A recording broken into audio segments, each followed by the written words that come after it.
Melchizedek, the Jew, with a story of 3 rings, escaped a parlous snare, set for him by Saladin Naifile, having made an end of her story, which was commended of all. Philomena, by the queen's good pleasure, proceeded to speak thus. The story told by Naifile bringeth to my mind a parlous case the once betided a Jew, and for that, it having already been excellent well spoken, both of God and of the verity of our faith, it should not henceforth be forbidden us to descend to the doings of mankind and the events that have befallen them. I will now proceed to relate to you the case aforesaid, which having heard, you will peradventure become more wary in answering the questions that may be put to you. You must know, lovesome companions mine, that like as folly oft times draweth folk forth of happy estate, and casteth them into the utmost misery, even so doth good sense extricate the wise man from the greatest perils, and place him in assurance and tranquillity. How true it is that folly bringeth many an one from fair estate unto misery is seen by multitude of examples, with the recounting whereof we have no present concern,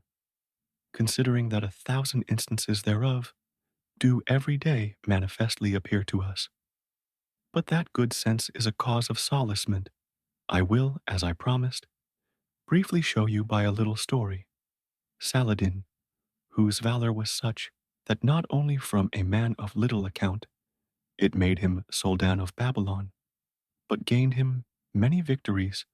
over kings Saracen and Christian, having in divers wars, and in the exercise of his extraordinary munificences, expended his whole treasure, and having an urgent occasion for a good sum of money, nor seeing whence he might avail to have it, as promptly as it behoved him, called to mind a rich Jew, by name Melchizedek, who lent adjutants in Alexandria, and bethought himself that this latter had the wherewithal to oblige him, and he would, but he was so miserly that he would never have done it of his free will, and Saladin was loath to use force with him, wherefore, need constraining him, he set his every wit a work to find a means how the Jew might be brought to serve him in this, and presently concluded to do him a violence, colored by some show of reason. Accordingly, he sent for Melchizedek, and receiving him familiarly, seated him by himself, then said to him, Honest man, I have understood from divers persons that thou art a very learned man, and deeply versed in matters of divinity. Wherefore I would fain know of thee,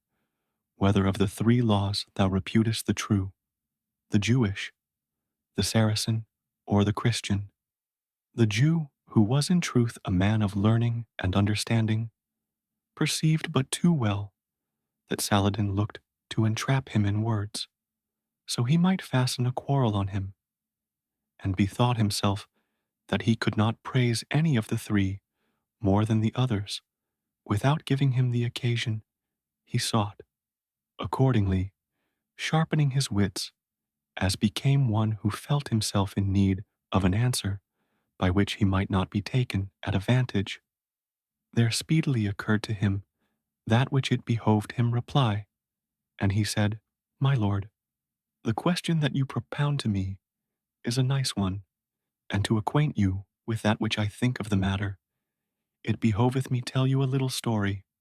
which you shall hear. And I mistake not, I mind me to have many a time heard tell, that there was once a great man and a rich, who among other very precious jewels in his treasury, had a very goodly and costly ring, whereunto being minded, for its worth and beauty, to do honor, and wishing to leave it in perpetuity to his descendants, he declared that whichsoever of his sons should, at his death, be found in possession thereof, by his bequest unto him, should be recognized as his heir,